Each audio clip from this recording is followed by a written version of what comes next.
ఒక పల్లెటూరిలో రామయ్య, లక్ష్మమ్మ అనే వృద్ధ దంపతులు ఉండేవారు. వారికి 2 కొడుకులు, 2 కోడళ్ళు. పెద్ద కోడలు సరోజ ధనవంతుల ఇంటి అమ్మాయి. గర్వం ఎక్కువ, డబ్బే ముఖ్యం తనకి. చిన్న కోడలు సీత పేదింటి అమ్మాయి, అయినా బంగారు మనసు కలది. ప్రతిరోజు సీత ఇంటి పనులన్నీ చూసుకుంటూ అత్తమామలను ఎంతో ప్రేమగా చూసుకునేది. కానీ సరోజ మాత్రం తనకి తానే ప్రాధాన్యం ఇచ్చుకునేది. ఇతరుల గురించి అస్సలు ఆలోచించేదే కాదు. ఒకరోజు రామయ్య అకస్మాత్తుగా అనారోగ్యానికి గురి అయ్యాడు. ఇంట్లో ఆందోళన మొదలైంది.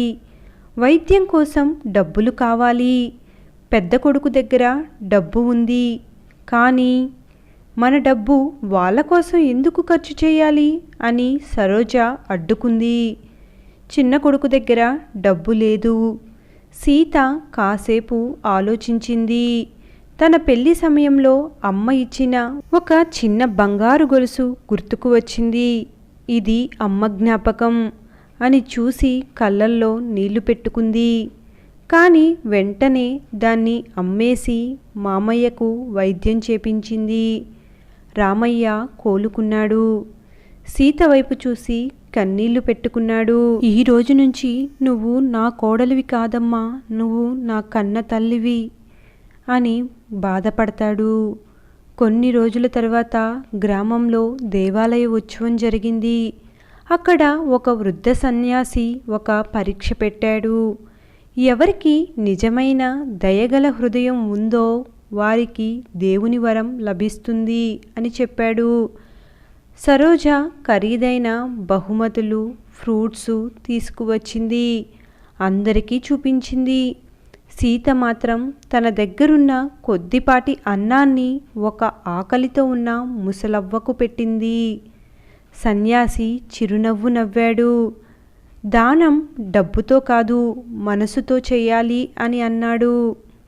అతను సీతకు ఒక చిన్న పాత పెట్టెనొకటి ఇచ్చాడు. ఇది నీ మంచి మనసుకు గొప్ప వరం. సీత ఇంటికి వెళ్ళి ఆ పెట్టె తెరిచి చూస్తే అందులో పాత బంగారు నాణాలు ఉన్నాయి. ఆ రోజు నుంచి వారి కుటుంబం ఏ లోటు లేకుండా జీవిస్తున్నారు. ఇది చూసి సరోజకు చాలా అసూయ వేసింది. ఆమె కూడా ఒకరోజు ముసలవ్వకు తిండి పెట్టినట్లు నటించింది. కానీ మనసులో మాత్రం డబ్బు మీద అత్యాసే. అదే సన్యాసి ఆమెకు కూడా ఒక పెట్టె ఇచ్చాడు. సరోజ ఇంటికి వెళ్ళి ఆశగా ఆ పాత పెట్టెను తెరిచి చూస్తే అందులో రాళ్ళు, మట్టి మాత్రమే ఉన్నాయి.